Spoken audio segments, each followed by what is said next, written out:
The Harley's engine rumbled through the empty industrial district, its thunder the only sound cutting through the late afternoon stillness. Garrett Lynch leaned into each turn, leather creaking against his shoulders as wind whipped past his face. 6 hours in the saddle had left his back aching and his shoulders burning, but the intel was solid. Expensive enough to be worth checking at least. The Black Vipers had a drug stash somewhere in this graveyard of warehouses, and if the Iron Wolves found it first, they'd have real leverage. The kind that ended wars before they started. Garrett slowed the bike boots scraping asphalt as he scanned the rows of broken buildings. Windows gaped like hollow eyes. Weeds pushed through cracked pavement where loading docks once bustled with honest work. Now there was only decay. Only the slow reclaiming of spaces where dreams had died and been forgotten. He killed the engine, let the bike coast to a stop. The sudden silence pressed against his ears, broken only by distant highway traffic. Something felt wrong. The hair on the back of his neck stood up. Trust your gut, his first road captain had taught him. Your instincts see what your eyes miss. Garrett swung off the motorcycle's stretched muscles that screamed protest. He pulled a flashlight from his jacket pocket. Though the setting sun still provided enough light, the lot stretched before him littered with shipping containers and debris that told stories of abandonment. A child's plastic truck, sun-bleached and cracked. A shopping cart on its side wheels missing. The skeleton of civilization picked clean. Moving deeper into the lot, Garrett kept his steps deliberate. Glass crunched under his boots. Shadows grew longer, creating pools of darkness between the containers. His hand drifted toward the knife at his belt muscle memory from too many close calls. Then he heard it. Soft, barely audible beneath the highway drone. A sound that made his blood turn cold and his stomach drop. Whimpering. Human. Young. Garrett changed direction following the sound. His pulse quickened. Behind a shipping container in a clearing ringed by overgrown bushes, he saw something that would alter the course of his life forever. A girl, maybe 12 years old, chained to a thick oak tree. Heavy links wrapped around her small wrists, the metal biting into skin, already raw and bleeding. Her clothes hung in tatters. Dark hair fell in tangled mats around a face streaked with grime and tears. She was rail-thin, her cheekbones too prominent, her eyes too large in her gaunt face. Their eyes met across the clearing. Pure terror flooded her gaze. She tried to shrink back against the tree, but the chains held her in place. A small broken sound escaped her throat. The sound of something that had been screaming until it lost its voice. Garrett's mind went blank. This wasn't the stash house. This wasn't anything he'd been prepared to find. This was something far worse. Something that made gang wars and territory disputes seem trivial as dust. He raised his hands slowly, palms out. Hey, it's okay, I'm not gonna hurt you.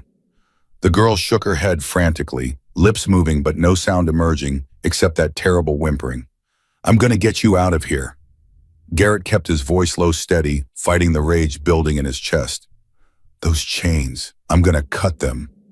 You understand. Her eyes darted past him, scanning for whoever had done this. Looking for the monsters who would chain a child to a tree. Like an animal left to die. Please. The word finally came, barely a whisper. Her voice was hoarse, destroyed. Please don't hurt me. Something inside Garrett's chest cracked. Something that had been hardened by years of violence and brotherhood suddenly felt raw and exposed. I won't. I swear to you, kid. I'm getting you free and taking you somewhere safe. He pulled out his knife. The girl's eyes went wide at the sight of the blade, and he realized his mistake immediately. Not for you, he said, quickly crouching down slowly. For the chains. See, I'm just gonna cut through these chains. He examined the links. Thick but old, the metal corroded with rust. The lock looked like it had weathered 20 winters. He could work with this. What's your name? He asked, positioning the blade against a weak point. Talking would help. Anything to make her less afraid. Sierra. Her voice was barely audible, like sandpaper on wood. Sierra. That's a good, strong name. I'm Garrett.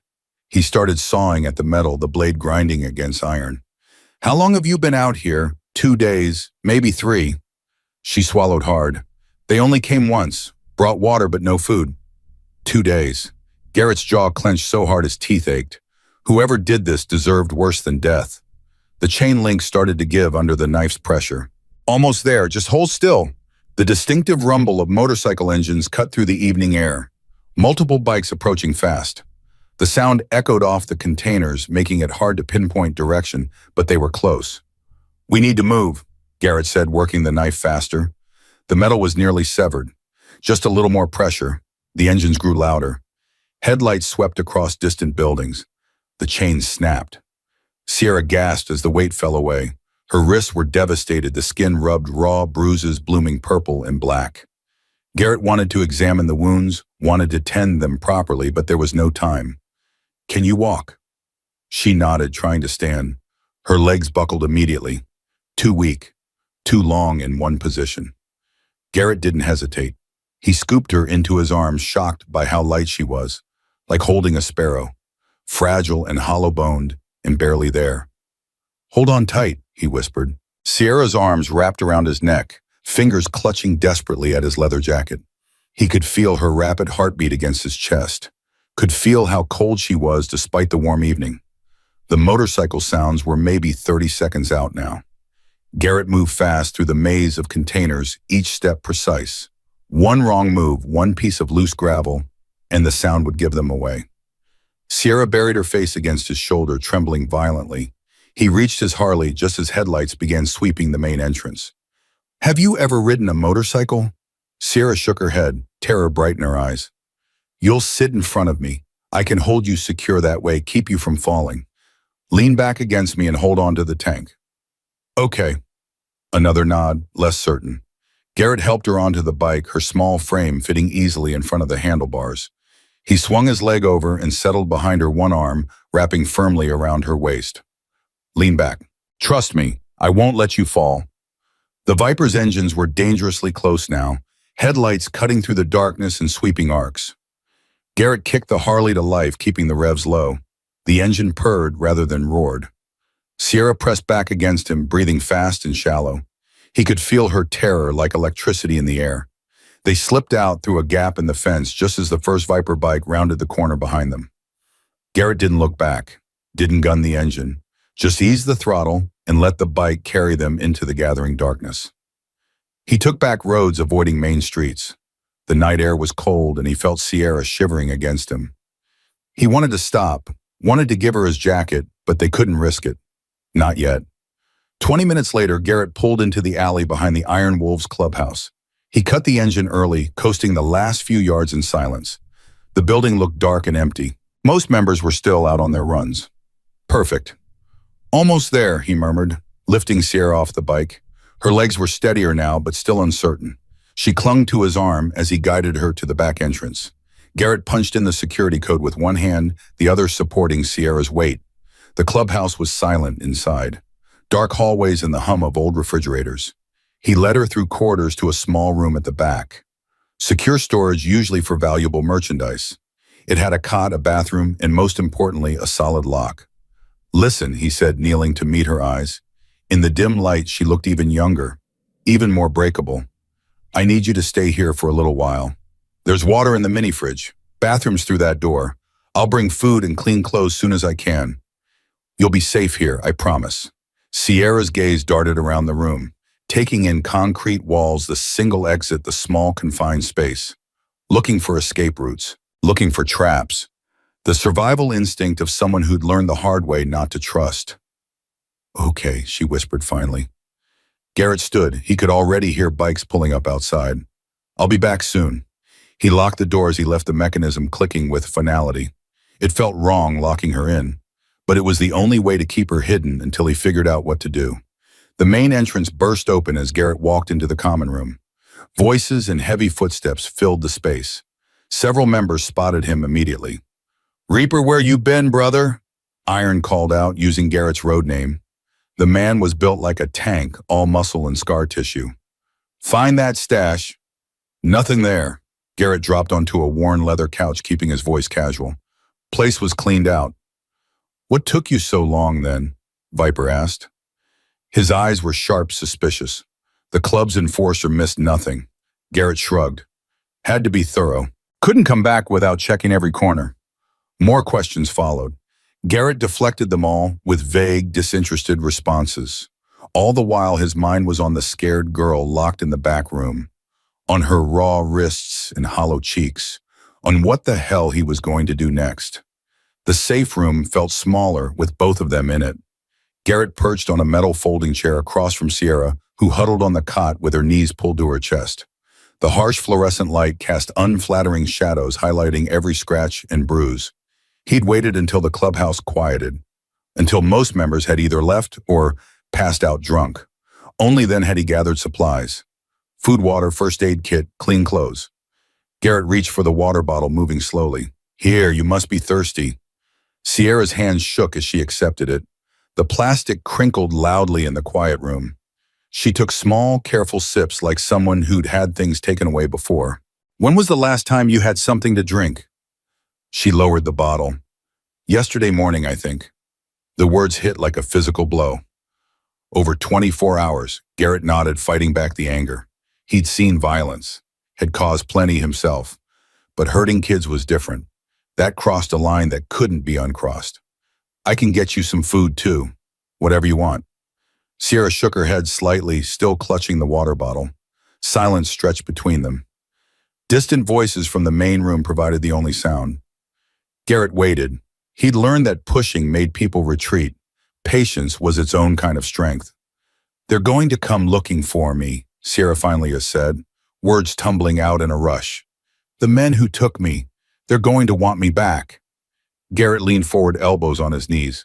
Who are they, Sierra, who took you? She swallowed hard. Her eyes darted to the door before returning to his face. When she spoke, her voice dropped to barely a whisper. The Black Vipers. My father... She stopped, took a breath. He's their leader. The revelation hit Garrett like a freight train. The Vipers were the Wolves' biggest rivals. The gang that had been pushing into their territory for months, squeezing them out inch by bloody inch. Tensions had been building toward war, and he'd just brought the enemy leader's daughter into their clubhouse. They didn't kidnap me to hurt me, Sierra continued. Tears welled in her eyes, but she blinked them back stubbornly. They want to use me. They think if the Iron Wolves protect me, it'll make you vulnerable. She paused, took another sip of water. My father says caring about people makes you weak. He wants to draw you out, make you choose between protecting me and protecting your territory. He says once you're divided, you'll be easier to break. The pieces fell into place in Garrett's mind. The empty lot, the obvious chains. The way Sierra had been left with minimal security. It hadn't been carelessness. It had been deliberate. They'd wanted an Iron Wolf to find her, wanted someone to bring her into the fold and create exactly this complication. I didn't want to be part of it, Sierra said, her voice cracking. Tears spilled down her cheeks. I tried to run away before, but they caught me. That's why they chained me up. Punishment and bait together. She looked at Garrett with eyes far too old for 12 years. I'm sorry, I should have told you sooner, but I was scared you'd throw me back to them. Scared you'd hate me. Garrett sat perfectly still. Every instinct screamed that this was a trap, that the smart move was to get Sierra far from the clubhouse. Cut ties, eliminate the threat, protect the brotherhood. But looking at her now, seeing the fear and exhaustion carved into her young face, he knew he couldn't do that, wouldn't do that. You don't need to be sorry, he said firmly. None of this is your fault. But your father is a grown man who made his own choices. Bad choices. Garrett's voice was steady despite the fury burning in his gut. You're just a kid caught in the middle of something that should never have involved you. Sierra studied him, searching for deception, for the moment when kindness would crack and reveal cruelty underneath. Why are you being nice to me, she asked. Everyone uses me. Why are you different? The question cut deep. Garrett thought about his own childhood, about a father who'd cared more about bottles than his son, about growing up feeling unwanted and in the way. Because you deserve better, he said quietly. Every kid does. Morning came too soon. Garrett had maybe 2 hours of fitful sleep in the chair outside Sierra's room before the clubhouse started stirring. He knew what was coming. Someone would check the storage room eventually. Better to control the revelation than let it explode. The main room hummed with tension as members filed in for the morning meeting. Cigarette smoke hung thick. 24 pairs of eyes turned toward Garrett as he entered. Some curious, most hostile. Hawk, the club president, sat at the head of the long table. His massive frame filled the wooden chair, gray threading through dark hair, face weathered by decades of this life. Heard some interesting things this morning, Reaper, Hawk growled. Want to explain why there's a 12-year-old girl locked in our storage room? The room erupted in murmurs. Members shifted, exchanged glances. I know it's not protocol, Garrett said, stepping forward, but she's just a kid who needs help. Snakeling with tattoos crawling up his neck snorted. Since when are we running a daycare? Before Garrett could respond, the door at the back opened. Sierra stood in the doorway wearing the oversized sweatshirt he'd left for her. Her hair was still tangled, her face still dirty, but she stood straight, shoulders back, eyes forward, every head turned toward her. Don't blame him, Sierra said. Her voice was small but steady. He was trying to help. I'm the one you should be angry at. Garrett started toward her, but Hawk held up a hand. Let her speak. Sierra stepped into the room. Her hands trembled at her sides, but she kept moving forward. My name is Sierra Kane. She took a breath. Marcus Kane is my father. The room exploded, chairs scraped, voices overlapped in angry shouts. Garrett moved to stand beside Sierra, one hand on her shoulder. Are you serious? Iron's face turned crimson. You brought that snake's daughter into our house. We should throw her out right now, another member yelled. She's just a kid, Garrett said, his voice cutting through the chaos. They used her. Exactly. Snake pointed at Sierra. It's a trap and you walked right into it. Sierra's shoulders hunched under their anger. She looked up at Garrett, apology in her eyes. No. Garrett looked around the room, meeting each man's gaze. Her own father chained her up and left her there like garbage. What kind of father does that? Not our problem, Iron growled. It is now. Garrett's voice was quiet but firm. I made it our problem when I brought her here, and I'm not sending her back to be abused. Dutch, who'd been silent until now, finally spoke. The old man's voice carried the weight of 40 years' loyalty. Boy's got a point. We're not just a gang, we're brothers. And brothers don't stand by when kids get hurt. We got our own people to protect, Snake argued. Sierra straightened, finding courage somewhere deep. I didn't ask to be here. I didn't ask for any of this. But I can help you if you help me. Interest flickered across several faces. I've lived with the Vipers my whole life, Sierra continued. I know things. 3 hideout locations. When my father moves product, which routes he uses, who's on his payroll. I've spent 12 years watching and listening because that's how I survived. She looked around the room, meeting hostile stares without flinching. I'm not asking for charity, protection for information. But more than that, I just want to be safe. I want to sleep without worrying someone's going to hurt me. Is that really too much to ask? The silence that followed felt heavier. Garrett watched Hawk's face, trying to read the president's thoughts. Finally, Hawk spoke. 2 weeks. You got 2 weeks to prove this is worth the risk.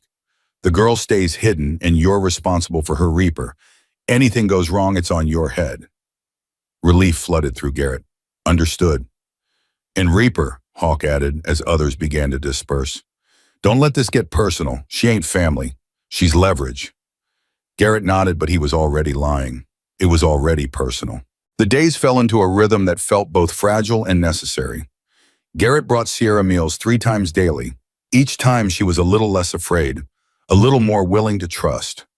He learned about her in those quiet moments, that she loved to read but had never had many books, that she'd once had a dog before her mother died, that she was good at math but reading was harder because no one had bothered to help.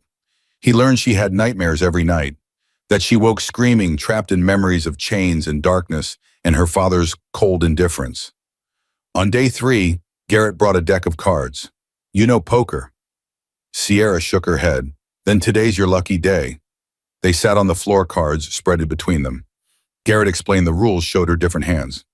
Sierra picked it up quickly, her mind sharp despite everything she'd endured. You're a natural, he said when she won her 3rd hand straight. A small smile flickered across her face. The first real one he'd seen. It transformed her, made her look like the child she should be, instead of the survivor she'd been forced to become. My mom used to play cards with me, she said softly. Before she died, before everything changed. What happened to her? Sierra traced the edge of a card. Car accident. 3 years ago. Drunk driver ran a red light. She looked up. Dad wasn't always like this. Before Mom died, he was different. He'd take me to the park every Sunday, buy me ice cream, teach me to ride a bike. Her voice cracked. The accident broke something in him. He got angry, started drinking, working with worse people.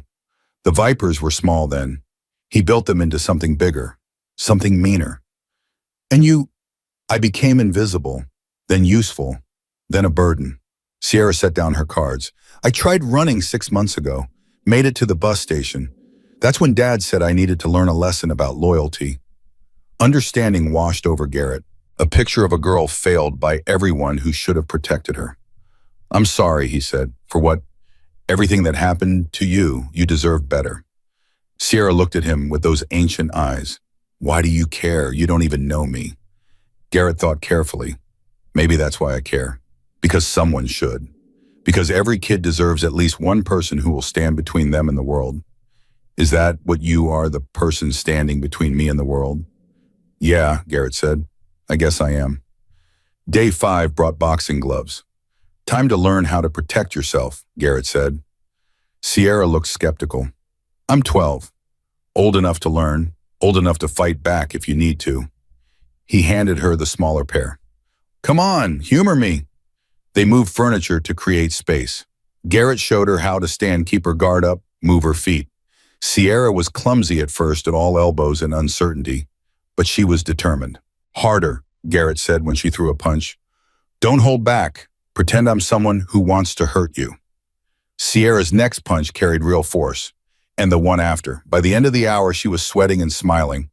This feels good, she admitted, feeling like I can do something instead of just being afraid.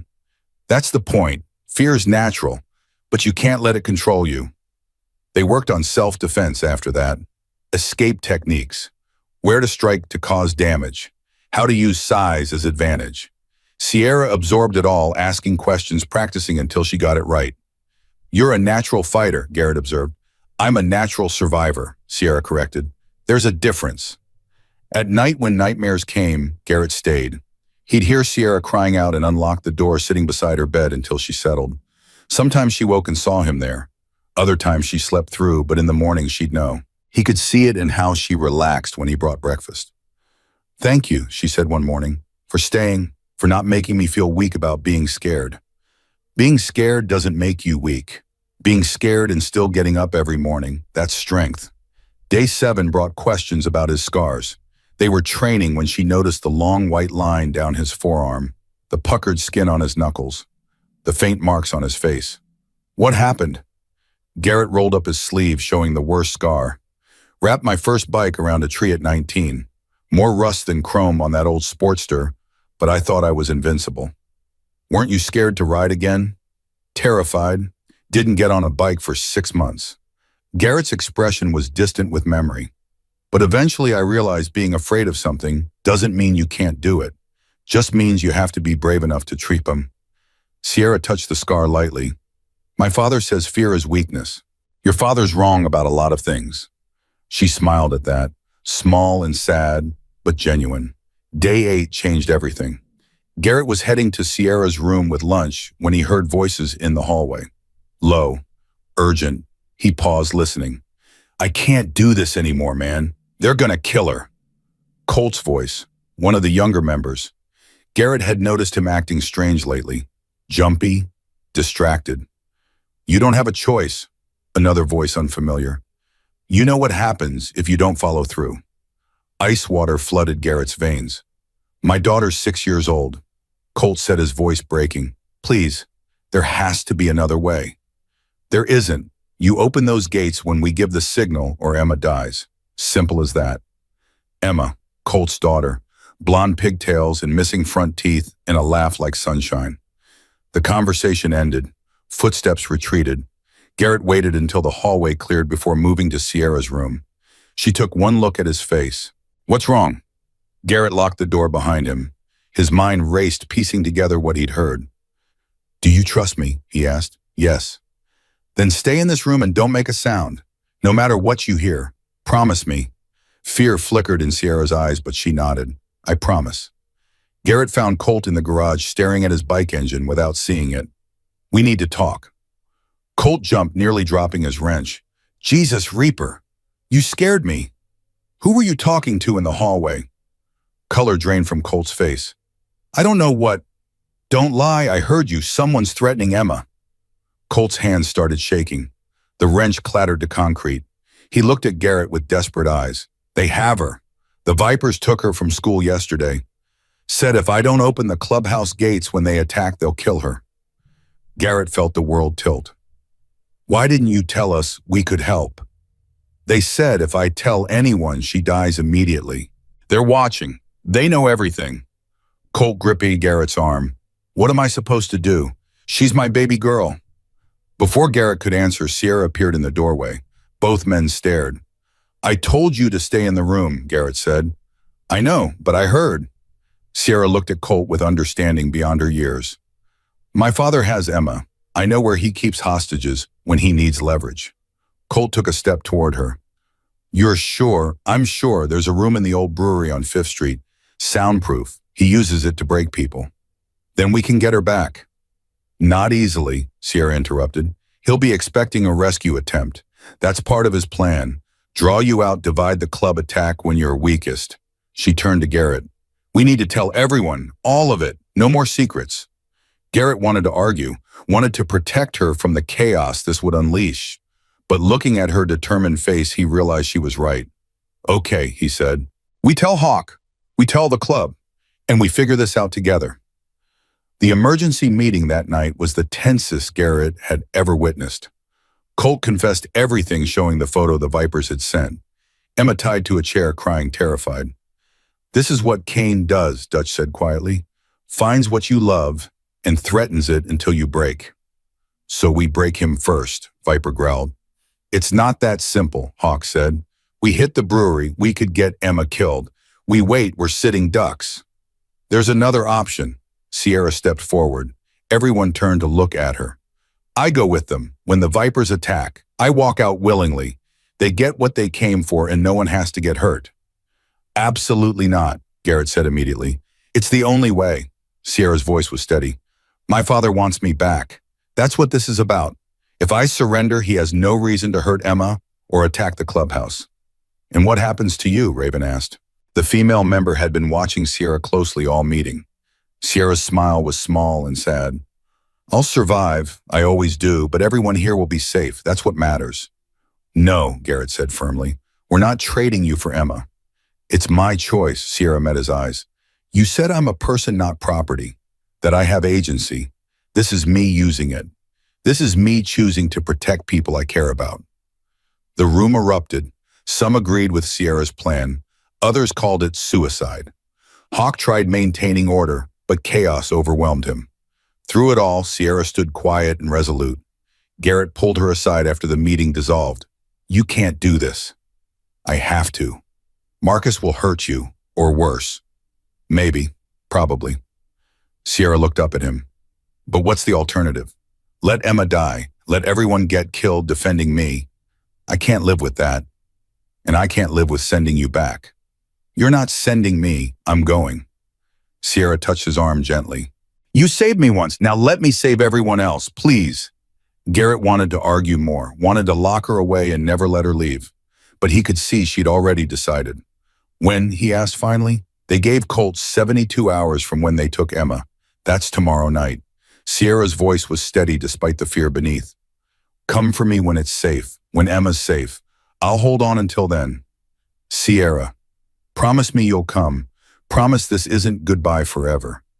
Garrett knelt, meeting her eyes. I promise. No matter what it takes, no matter how long, I'm coming for you. Sierra hugged him, then fierce and desperate. Garrett held her, feeling her shake, wondering if he was making the biggest mistake of his life. The final day arrived too quickly. Sierra spent the morning with Dutch playing chess.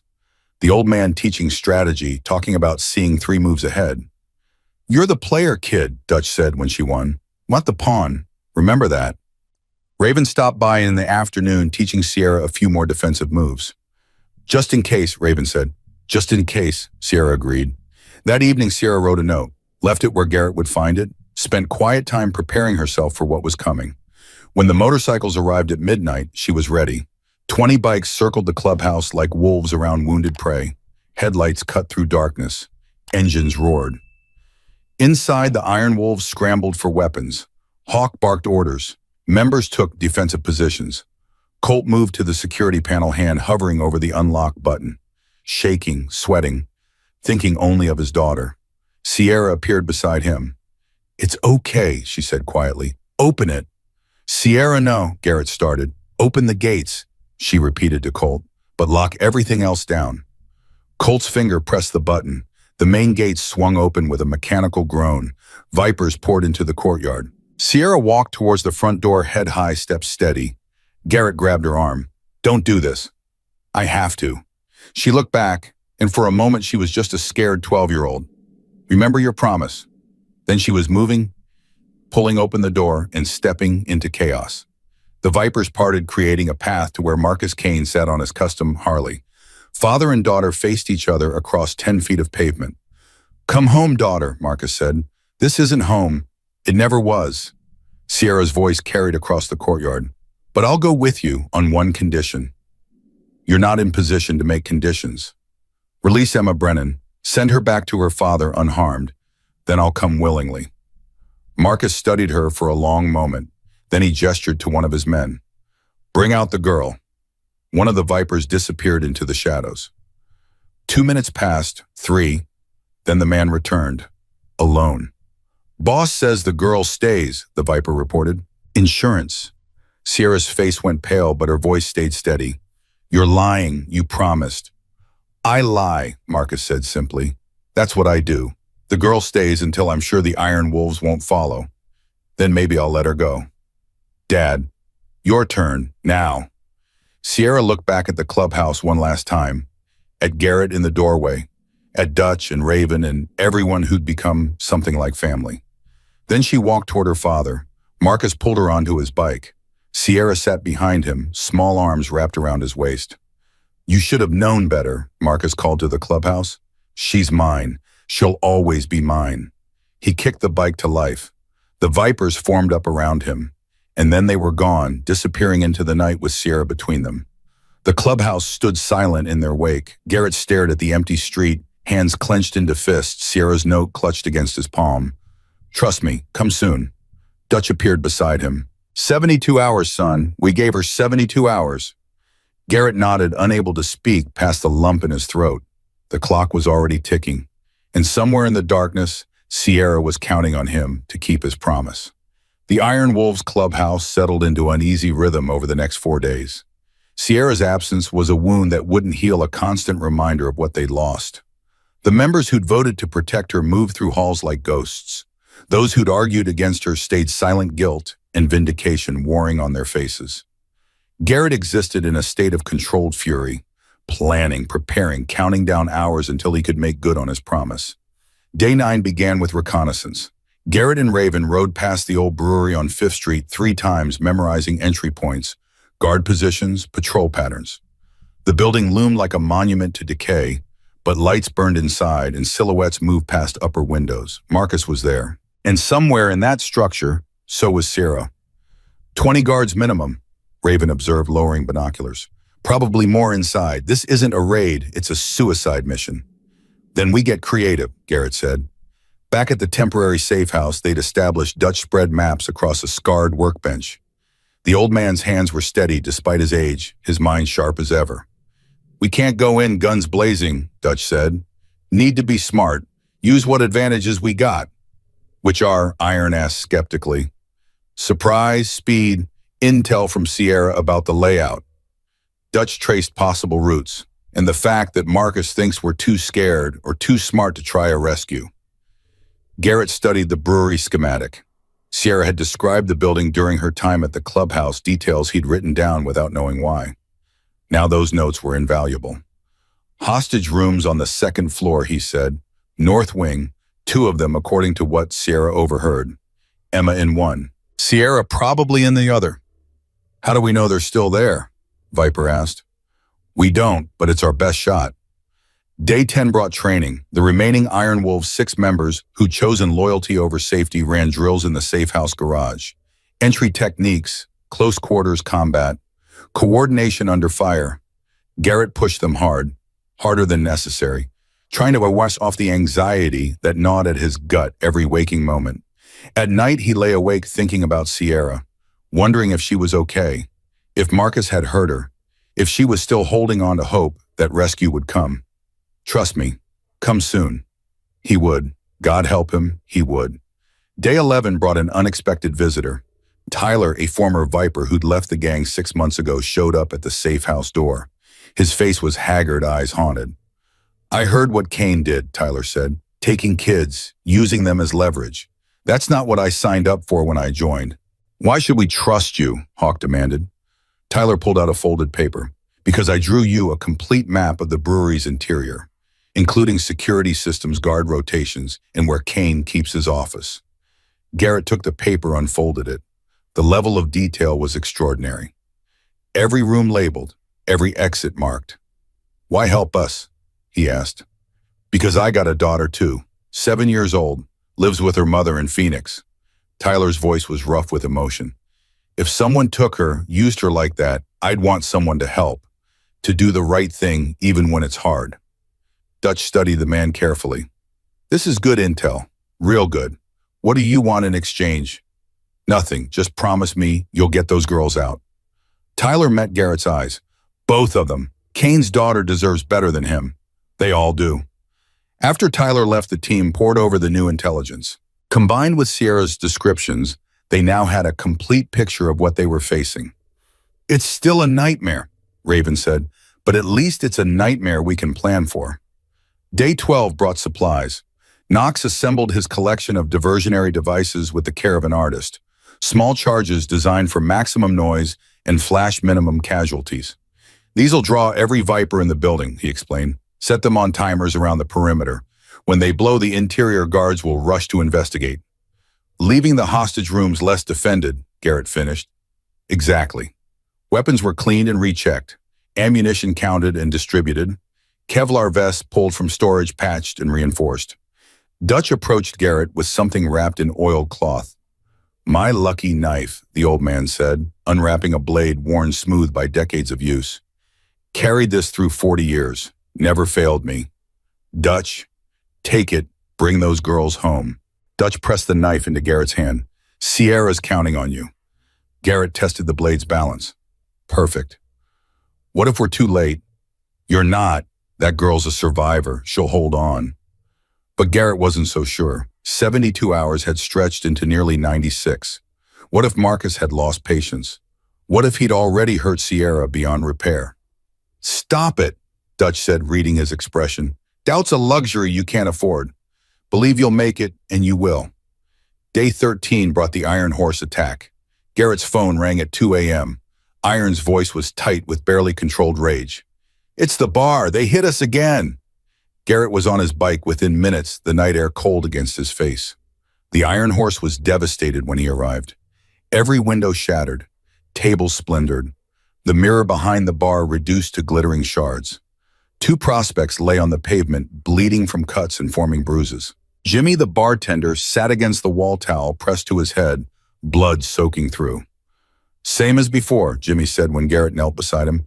8 of them, masks on, but I recognize voices. They said Kane wants his property back, or next time they burn the place to the ground with us inside. Property. The word made Garrett's vision go red. How bad are you hurt? 6 stitches probably. I'll live. Jimmy grabbed Garrett's arm. But this won't stop, brother. Not until we end it. Garrett surveyed the destruction. Calculated, controlled, designed to provoke a response. Marcus was escalating, trying to force their hand, make them sloppy. Back at the safe house, Garrett found the team waiting. We move tomorrow night, he said. No more waiting. We go in, we get the girls, we end this. That's ahead of schedule, Hawk said. I don't care. Marcus is pushing harder. If we wait, he might move them. Might hurt them worse. Garrett's voice was steel. Tomorrow night. Final answer? Around the room, heads nodded. Even those who'd been hesitant before understood. The time for planning was over. Day 14 began with final preparations.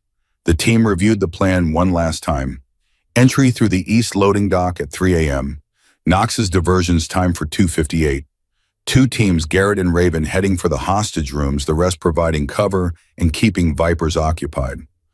Once we have the girls, we extract immediately, Garrett said. No heroics, no trying to take down Marcus. We get in, get them, get out. And if it goes sideways, Viper asked, then we adapt. But we don't leave without Sierra and Emma. Afternoon brought quiet moments, each member preparing in their own way. Some cleaned weapons for the 10th time. Others wrote letters to loved ones just in case. Garrett sat alone in a corner, Sierra's note in his hands. Trust me, come soon. He'd kept his promise about coming. Now he just had to keep the promise about getting her out alive. Evening brought unexpected solidarity.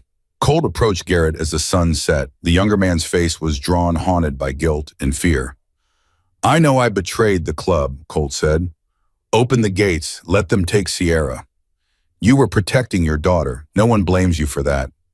Sierra does this for Emma, sacrifices herself so my girl could be safe. Colt's voice cracked. And now they're both trapped because of my weakness. Not weakness, love. Garrett faced Colt directly. You're a father who'd do anything for his kid. That's not weakness. That's the strongest thing there is. Then let me help tonight. Let me come on the raid. Garrett wanted to refuse. Colt was too emotionally compromised, too likely to make mistakes. But looking at the man's desperate face, he understood. Colt needed this, needed to be part of saving his daughter. Okay, but you follow orders exactly. No freelancing. Agreed. Agreed. As darkness fell, 7 Iron Wolves gathered in the safe house. Garrett, Raven, Dutch, Iron Knox, Viper, and Colt. 7 against 20 plus. Impossible odds. But they'd faced worse, and they'd never had stronger motivation. We ride in 20, Garrett said, checking his weapons one final time. The clock ticked toward 2:30 a.m., toward rescue or disaster, toward keeping a promise or breaking a heart. Garrett closed his eyes, thought of Sierra's face, remembered her smile when she won at poker, her determination when she learned to fight, her courage when she walked into the night to save everyone else. I'm coming, he whispered. Hold on just a little longer. The old brewery loomed against the night sky at 2:45 a.m. The Iron Wolves stopped 3 blocks away, killing their engines and moving forward on foot. Silent as ghosts, deadly as wolves. Knox split off to position his explosives. The rest advanced on the eastern loading dock, weapons ready, senses sharp. Garrett checked his watch, 2:55 a.m. 3 minutes. His pulse hammered, but his hands were steady. Beside him, Raven breathed slowly, centering herself. Behind them, the others waited with the patience of men who knew violence intimately. 2:57 a.m. Garrett signaled everyone into position. Raven had the pry bar ready for the loading dock door. Dutch and Iron covered their 6. Viper and Colt formed the rear guard. 2:58 a.m. Knox's explosives detonated in a symphony of thunder and light. The north and south sides of the brewery erupted in fire and smoke. Shouts echoed from inside. Running footsteps. Vipers mobilizing to face phantom threats. Garrett and Raven moved. The loading dock door resisted the pry bar for 10 seconds, then gave way with a metallic shriek. They slipped inside, guns drawn, moving through darkness, punctuated by emergency lights that barely worked. The interior was exactly as Sierra and Tyler had described. Massive fermentation tanks, frozen conveyor belts, catwalks creating layers of shadow and steel overhead. Chaos echoed from other parts of the building. Vipers shouting, coordinating, rushing toward the explosions, leaving the interior less defended, but not undefended. 2 guards appeared at a corridor junction, flashlights sweeping. Garrett and Raven pressed into an alcove, barely breathing. The guards passed within arm's reach. The moment they turned the corner, Garrett and Raven sprinted forward, up metal stairs that rang softly under their boots, through a doorway into another corridor. 2nd floor, north wing, close now. A guard stepped from a side room directly into their path. His eyes went wide, mouth opening to shout. Raven moved first. A single precise strike dropped him unconscious. They dragged him into shadows and kept moving. Room after room, all locked. Garrett checked each through narrow windows, finding only darkness or storage. Then at the corridor's end, a heavy steel door with fresh scratches around the lock. Garrett's pulse spiked. Sierra, silence. Then faint as breath. Garrett, relief nearly brought him to his knees. We're getting you out. Stand back from the door. He examined the lock, heavy but old, scratches around the keyhole where something thin had been working the mechanism. Sierra had been trying to pick it herself. Garrett pulled out Dutch's knife, wedged it into the lock, felt for the catch. The mechanism resisted, then gave with a soft click. The door swung open. Sierra stood in the small concrete room, backlit by a harsh overhead bulb. She was thinner than 5 days ago, her face pale and gaunt. Bruises marked her arms where someone had grabbed her. Her clothes were dirty and torn, but her eyes burned with fierce, unbroken determination. "You came," she whispered. "Always, I promised." Sierra ran to him.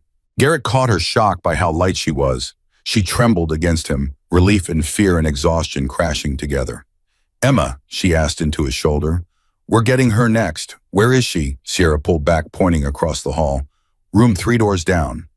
"But Garrett," she grabbed his arm. "My father, he's here, 3rd floor. He'll know you're here by now." Then we move fast. Raven kept watch on the corridor. "Get Emma and extract before he can coordinate a response." They moved to the door Sierra indicated. This lock was simpler. Sierra pulled a pin from her hair and worked it into the keyhole with practiced ease. "Learned from watching them lock me in," she explained. The door clicked open. Emma Brennan huddled on a cot in the corner, clutching a threadbare blanket. Her face was dirty and tear-streaked. When she saw them, hope and fear warred in her expression. "Sierra." Emma scrambled off the cot. "It's okay, sweetie. We're getting you out." Sierra knelt down. "Remember what I told you, help was coming." Emma nodded, wiping her eyes. "Your daddy sent us," Garrett said gently. "He's waiting for you." The sound of running footsteps echoed from the stairwell, multiple people coming fast. "Time to move," Raven said. They ran back the way they'd come, Sierra and Emma between them. But Vipers were flooding up the stairs now, at least 8 of them armed and furious. The element of surprise was gone. "Back," Raven fired twice, driving them into cover. "Find another way." Sierra grabbed Garrett's hand. "This way," through the bottling line. She led them through narrow passages between tanks. Spaces adults would barely notice, but Sierra knew them, had mapped them during her captivity. Behind them, Vipers gave chase. They emerged onto a catwalk high above the main floor. Below, the rest of the Iron Wolves were engaged in running firefights. Gunfire echoed off metal surfaces. Nox smoke grenades hazed the air. There, a Viper appeared at the catwalk entrance, raising his weapon. Sierra didn't hesitate. She grabbed a length of chain from old machinery and swung it hard. Metal caught the Viper across the face. He stumbled backward with a cry. Garrett stared. Sierra met his eyes, breathing hard. "You taught me to fight," she said simply. They descended via a maintenance ladder, boots ringing on rungs. The main floor was controlled chaos. Dutch holding a doorway, Iron and Viper working in tandem. Colt fighting like a man possessed, knowing his daughter was close. And standing in the center of it all, calm as death, was Marcus Kane. He saw Sierra the moment her feet hit the floor. His face transformed.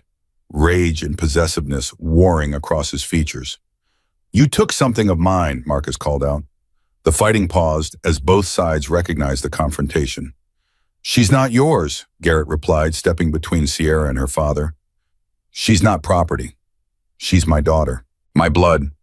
Marcus moved closer, hand resting on the gun at his belt. "Everything I did was to keep her safe. By chaining her to a tree, by using her as bait." Raven's voice dripped contempt. "That's not protection. That's abuse. You know nothing." Marcus's face twisted. "I lost everything when Sarah died. My wife was everything. And this girl, Ian," he gestured at Sierra, "she's all I have left." Sierra stepped forward, moving past Garrett's attempt to hold her back. She faced her father across 10 feet of concrete. "You didn't lose everything when Mom died," she said quietly. "You had me. You had a daughter who loved you and needed you. But you chose grief over love, chose anger over healing. I chose to make you strong. The world is cruel, Sierra. I taught you to survive it." "No, you taught me to fear it, fear you." Sierra's voice grew stronger. "But other people taught me real strength. That caring isn't weakness. That protecting doesn't mean controlling." She gestured to the Iron Wolves.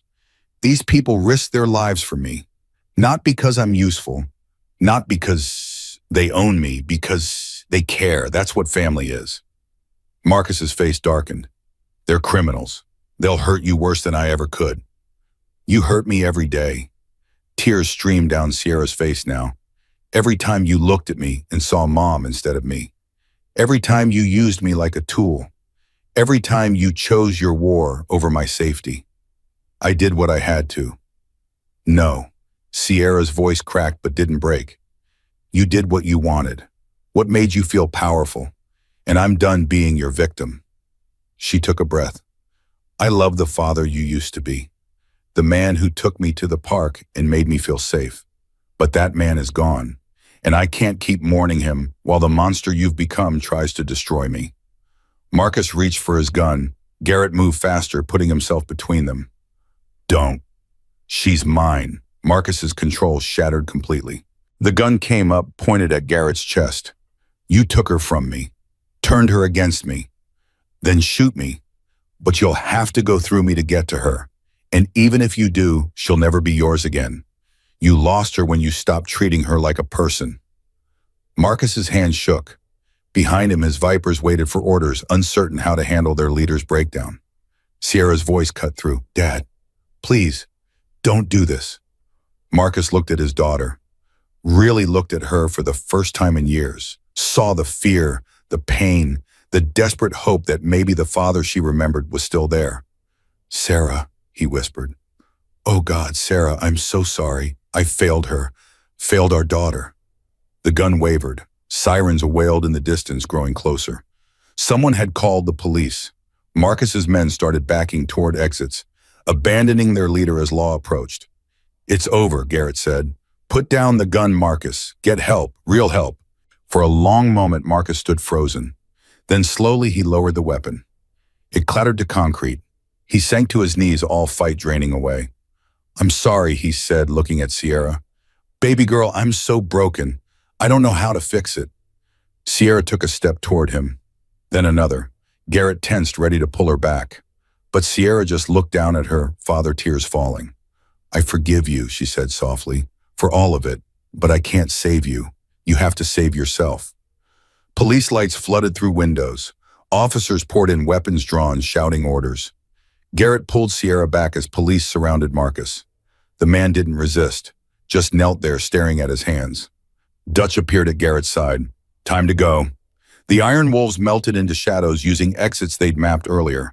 Within minutes, they were blocks away, regrouping at the van. Sierra sat in the back, wrapped in Garrett's jacket, shaking. Emma curled beside her, holding her hand. Thank you for saving me, Emma whispered. Sierra managed a small smile. Thank you for being brave. The drive back was quiet, everyone processing what had happened. The violence, the confrontation, the fact that they'd actually succeeded. Sierra fell asleep before they arrived, her head resting against Garrett's shoulder. He held her carefully, amazed by her strength, terrified by how close they'd come to losing her. Dutch caught his eye from the driver's seat.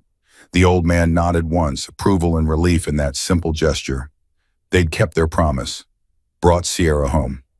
Now came the harder part, building a life after survival. The safe house felt different with Sierra back, warmer somehow, like a space that had been holding his breath could finally exhale. She slept for 14 hours straight. That first day, her body demanding rest, it had been denied. When she woke, Garrett was there with food, real food, not the meager rations Marcus had provided. Hungry, he asked.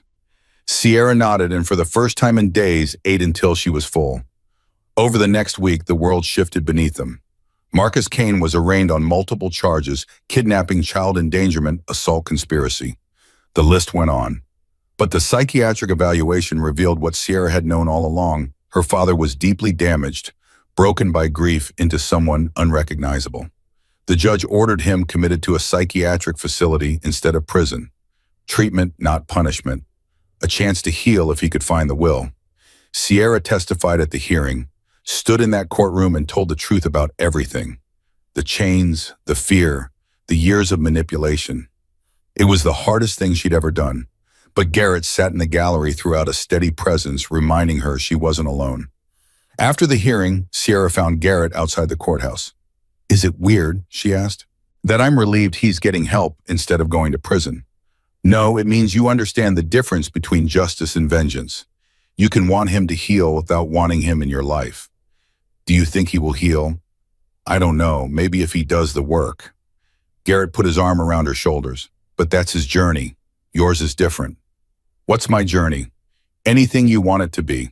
The Iron Wolves were transforming too. The clubhouse rebuilt after the Viper raid became legitimate. Second Chances Cycles opened on the ground floor, a custom motorcycle restoration shop staffed by former outlaws trying to build better lives. Colt worked in the paint department, Emma visiting after school. The man had turned state's evidence against the remaining Vipers, helping police dismantle what was left of Marcus's organization. His path to redemption walked with head high. Dutch retired officially but came around most days anyway. His hands were too stiff for heavy work now, but his knowledge was gold. Raven managed the books. Her head for numbers served the business better than the criminal enterprise ever had. Tyler, the former Viper who'd helped with the brewery intel, joined the shop too. His detailed knowledge of motorcycle mechanics made him invaluable. The transition wasn't easy. Some members couldn't make the change, drifted away to other clubs or other lives. But the core remained, the ones who'd fought for Sierra, the ones who'd chosen to become something better. 3 weeks after the rescue, Garrett approached Sierra with paperwork. "I've been thinking," he said carefully, "about your living situation. You need stability, a real home." Sierra looked up from the book she was reading. "Okay. The state's looking for a foster placement, but I was thinking," he paused, "what if I applied to be your guardian, legal guardian, I mean, not just temporary?" Sierra's eyes widened. "You want to adopt me?" "If you want that, no pressure. If you'd rather go into the system, find a different family." "Yes." Sierra's answer was immediate. "Yes, I want that." Relief flooded Garrett's face. Yeah. Sierra smiled, genuine and bright. "You've been more of a father to me in 3 weeks than Marcus was in 12 years. So yeah, definitely yes." The adoption process took months. Home studies and background checks in legal proceedings that seemed designed to test patience. But Garrett navigated it all with determination, and Sierra helped by being the best version of herself at every interview. In the meantime, life settled into new rhythms. Sierra started school in January, real school with structure and teachers and kids her own age. It was overwhelming at first. Years of inconsistent education had left gaps. But tutors helped fill the holes, and Sierra attacked learning with the same determination she'd shown escaping the brewery. Within 3 months, she'd caught up to her grade level. Within 6, she'd exceeded it. She made friends cautiously, other kids who understood survival, who recognized the weight she carried. They formed their own kind of pack, looking out for each other. But Sierra's passion became self-defense. She remembered what Garrett and Raven had taught her, how knowing how to fight back had given her power when she had nothing else. And she wanted to share that. The Second Chances Community Center opened in an unused section of the shop. Sierra taught classes there twice a week. Self-defense for kids, especially girls who'd survived trauma or abuse. She was patient and understanding and absolutely fierce in her determination to teach them what they needed to know. The goal isn't to fight, she'd tell new students. The goal is to get away safely. But if you have to fight, you fight like your life depends on it, because sometimes it does. Parents watched their children transform, saw confidence replace fear, saw strength emerge from brokenness. Sierra was 12 years old, teaching survival to kids her age and older. It should have been impossible, but she'd never lived by normal rules. April brought Sierra's 13th birthday. Garrett had been planning for weeks, wanting to make it special. Not extravagant, Sierra didn't need that, but meaningful. The morning started with breakfast at her favorite diner. Pancakes and bacon and orange juice. Simple pleasures that still felt luxurious to someone who'd gone hungry. Then Garrett led her to the shop's garage. A small Harley Sportster sat in the center bay, restored to perfection. Chrome gleaming, paint job in Sierra's favorite colors, deep blue fading to silver. "It's yours," Garrett said. "I mean, you can't ride it on the street for a few years yet, but we've got the practice track out back." Sierra circled the bike, slowly running her fingers over the smooth metal. "You built this for me." We all did. Colt did the paint. Tyler rebuilt the engine. Dutch supervised everything to make sure it was perfect. Garrett smiled. Raven picked the colors. "It's perfect." Sierra looked at him, eyes shining. "Can we ride now?" They spent the afternoon on the practice track, Sierra learning the basics, Garrett teaching her with patience born from his own early mistakes. She fell twice, skinned her knee once, and laughed more than he'd ever heard. That evening, the whole shop gathered for cake. Emma presented to Sierra with a drawing she'd made, the two of them holding hands, big smiles on their faces. "My best friend Sierra," the caption read in crayon. Sierra hugged Emma tight. "You're my best friend too." Dutch gave Sierra a chess set. "So you can keep practicing. Remember, kid, think 3 moves ahead," Sierra finished, smiling. "I know." Raven's gift was a leather jacket. Not a club cut, but something similar. Strong and protective. "For when you're older," Raven said. "Every rider needs good leather." Colton Tyler pitched in for a helmet. Professional grade, custom fitted. As Sierra opened each gift, Garrett watched her face. Saw the joy and gratitude there.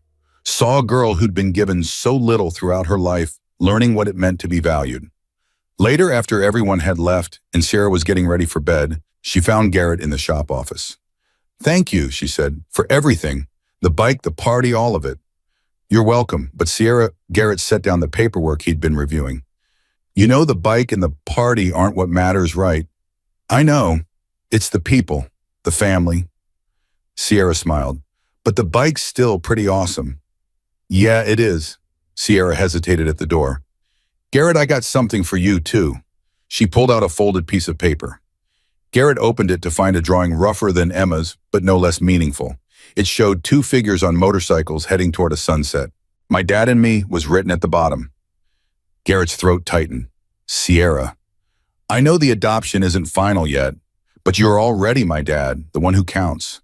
She looked at him seriously. "Is it okay that I think of you that way?" "It's more than okay." Garrett pulled her into a hug. "It's everything." The adoption papers came through on a cold morning in November. Garrett's hands shook as he signed his name on the documents. Not from fear, from the overwhelming weight of responsibility and love, and the knowledge that this moment changed everything. Sierra signed beneath his name, careful and deliberate. The judge smiled when she reviewed the paperwork. "It's clear you two have found something special. Family isn't always about biology. Sometimes it's about choice." Outside the courthouse, Sierra looked up at Garrett. "So it's official, now you're stuck with me." "Completely stuck, no takebacks." "Good," Sierra took his hand, "because I'm stuck with you too. And I wouldn't have it any other way." They celebrated at the diner again. Pancakes had become their tradition, a simple ritual that marked important moments. Over breakfast, Sierra was quieter than usual, pushing food around her plate. "What's on your mind?" Garrett asked. "I got a letter yesterday from the facility where they're keeping my father." Garrett set down his fork. "What did it say?" Sierra pulled out the envelope, passed it across the table. Garrett read Marcus's words, an apology, an acknowledgement of damage done, a hope that Sierra was thriving. "He says he's getting treatment," Sierra said, "that the doctors think he's making progress. He wants to know if maybe someday we could talk, just talk." "What do you want?" "I don't know." Sierra looked up. "Part of me wants to see if he's really changing, if the dad I remember is still in there somewhere. But part of me is scared that going back, even just to visit, will undo all the healing I've done." Those are both valid feelings. "What would you do?" Garrett thought carefully. "I'd trust my instincts. If you want to see him, we can arrange that. Supervise visits on your terms. But if you're not ready, or if you never want to see him again, that's valid too. There's no wrong answer here." Sierra nodded slowly. "I think I want to write back. Not agree to visit yet, but let him know I got his letter, that I'm doing okay." "That sounds reasonable." Over the next few days, Sierra worked on her response. Multiple drafts, each one trying to strike the right balance between honesty and compassion. The final letter was short. "Dad, I got your letter. I'm glad you're getting treatment. I hope you find peace with Mom's death and with yourself. I forgive you.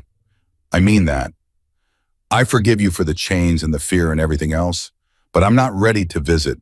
I have a family now, a real one. People who love me without trying to control me. A home where I feel safe. Maybe someday we can talk, when you've done more work, when I feel stronger. But not now. I'm living my life like you asked. I'm happy. I'm healing. Take care of yourself." Sierra. She sealed the envelope, addressed it, set it aside to mail. Good, Garrett asked. Good, I'm choosing to move forward. Spring brought new developments. Sierra's self-defense classes were so popular, they had to add a second session. Then a third. Word spread about the teenage girl teaching survival skills with wisdom beyond her years. A local reporter did a feature story. From victim to victor, how one girl found strength and shares it. Sierra was hesitant about the publicity, but Garrett encouraged her. Your story can help people, he said. Not just the kids you teach, but parents who read it. Other survivors who see what's possible. The article brought more students, but it also brought something unexpected, a call from a family therapist named Dr. Chen. I read about Sierra's classes, Dr. Chen said. I work with traumatized children. I'd like to talk about potentially partnering, bringing my clients to her classes, integrating self-defense training with trauma therapy. Sierra met with Dr. Chen the following week. The woman was warm and professional, and she understood trauma in ways that resonated.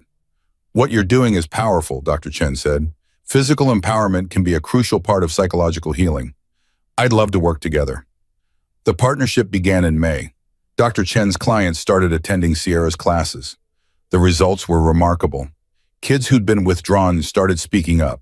Children who'd been afraid found courage. Sierra was making a difference. Real measurable difference in young lives that desperately needed hope. How does it feel? Garrett asked one evening after a particularly successful class. Like I finally found what I'm supposed to do, Sierra said. Like all the bad stuff happened so I could help prevent it from breaking other people the same way. You're turning pain into purpose. That's remarkable. You helped. All of you did. The Iron Wolves saved me, but then you taught me how to save myself. Now I'm passing that on. Summer brought the one-year anniversary of Garrett finding Sierra chained to that tree. They didn't celebrate the date, didn't mark it as a holiday, but both of them thought about it, about how far they'd come, how much had changed. Sierra was thriving in ways that seemed impossible a year ago. She'd grown 3 inches, put on healthy weight. Her nightmares had decreased from nightly to occasional. She smiled easily now, laughed often. The Iron Wolves had transformed too. Second Chances Cycles was profitable, legitimate. Members who'd spent years looking over their shoulders could walk down the street without fear. Marcus remained in the psychiatric facility. His letters came monthly now, each one showing small signs of progress. He'd accepted responsibility for his actions, was working through his grief, was learning slowly to be human again. Sierra read the letters but rarely responded, not out of anger but out of self-preservation. She was building a new life and didn't want to be pulled backward into old pain. Maybe someday, she told Garrett, when I'm older and stronger, but not now. That's wise.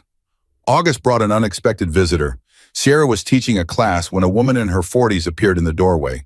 She watched for a few minutes, then approached Garrett. I'm Sarah's sister, Sierra's aunt. The woman's voice was soft. I didn't know about any of this until I read the article. Marcus and I haven't spoken in years since Sarah died, but I'd like to meet my niece, if she's willing.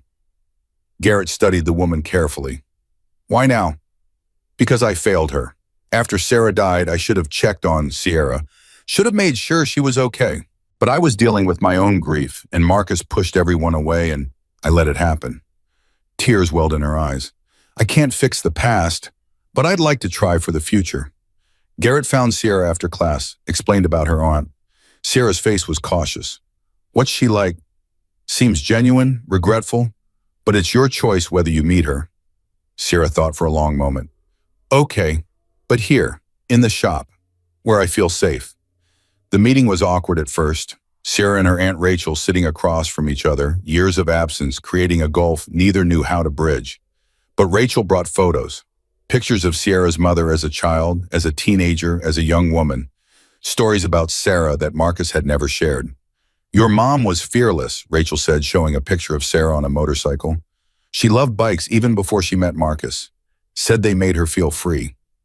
Sierra studied the photo. Her mother looked happy, alive. Nothing like the ghost of grief Marcus had created.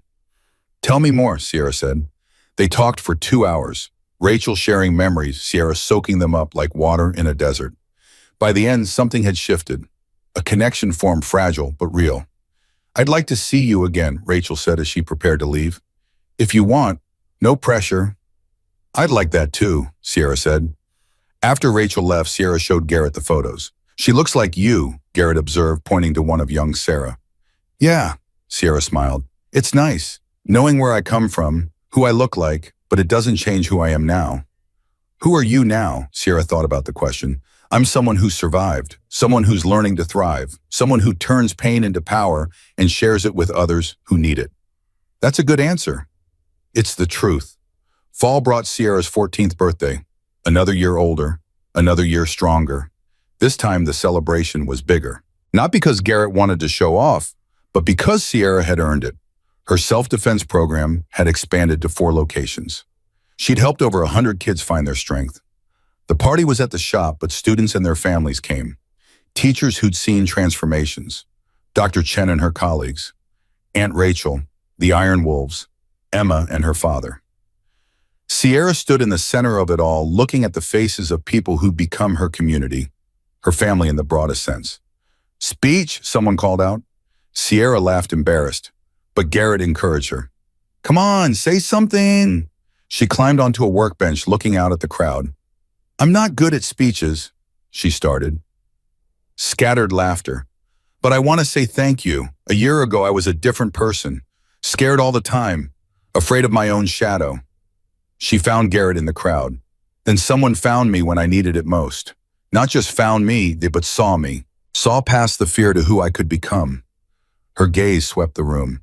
And then more people helped, taught me, protected me, believed in me when I didn't believe in myself. She spotted her students in the crowd. Now I get to do the same for others, get to help kids find their strength. And that's the best gift anyone could have given me, not just survival, but purpose. Sierra's voice grew stronger.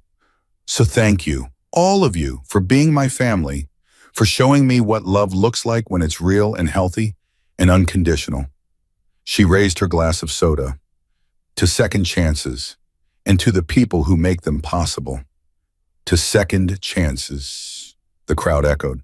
As the party continued, Garrett found a quiet moment with Sierra. I'm proud of you, kid. You know that.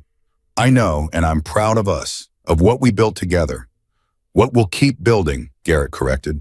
Yeah, Sierra smiled. What we'll keep building. December brought the 2-year anniversary of Sierra's rescue. This time they did mark it, not as tragedy, but as transformation. Sierra and Garrett rode their motorcycles to the scenic overlook where they talked after her first birthday with him. The city spread below mountains, rising behind sky painted in sunset colors. Sierra pulled off her helmet. She'd grown since that first ride. Taller, stronger, more confident. The scared 12-year-old was still there somewhere, but buried beneath layers of healing and growth. You know what I've been thinking about, she said. What's that? The future? College, maybe. I've been reading about psychology programs, trauma counseling. I want to do this professionally someday. Help kids like me on a bigger scale. You'd be incredible at that. You think so? I know so. You've got more strength and compassion than most people develop in a lifetime. Sierra looked at the sunset. Sometimes I still can't believe this is my life, that I get to be happy, that I'm safe. You earned it, every bit of it. We earned it, Sierra corrected, together. They sat in comfortable silence, watching colors shift across the scheme. Behind them, the sound of more motorcycles approaching, the Iron Wolves coming to join them for the evening ride. Dutch and Raven and Iron and all the others who'd become family through choice rather than blood. Sierra pulled on her helmet, ready to ride. You know what I learned, she asked Garrett. What family isn't who you're born to. It's who shows up when you need them, who keeps their promises, who loves you even when it's hard. Garrett smiled behind his helmet. That's the truest thing I've ever heard. Then let's ride with our family. They mounted their bikes and headed toward the approaching group. The engines roared in greeting and the Iron Wolves formed up around them. Not a gang anymore, not outlaws, but still a brotherhood, still a family. They rode into the sunset together, Sierra no longer the scared girl chained to a tree, but a young woman choosing her own path, choosing freedom, choosing family, choosing life. The chains were broken, and Sierra Kane was finally truly free. Behind them, the city lights began to flicker on one by one, a constellation of possibilities stretching toward a horizon that held only promise now. Tomorrow would bring new challenges, new students to teach, new healing to do, new memories to build. But tonight there was only this, the thunder of engines, the warmth of belonging, the certainty that no matter what came next, she wouldn't face it alone. Garrett looked over at Sierra riding beside him, her posture confident, her movements sure. She caught him watching and grinned behind her helmet visor. In that moment, everything felt right. Everything felt possible. They'd both been broken in different ways, both found in each other what they'd been missing. And together they built something beautiful from the shattered pieces. Not perfect, never perfect, but real and true, and worth everything it had cost to get here. The pack of motorcycles crested a hill, and for a moment they were silhouetted against the dying light. A family of misfits and survivors and second chances. Then they descended into the valley engines, singing hearts full heading home together. And that, Sierra thought it as wind whipped habit and Garrett rode steady beside her, was all that mattered. Not where you started, but who you became, and who stood with you when you got there.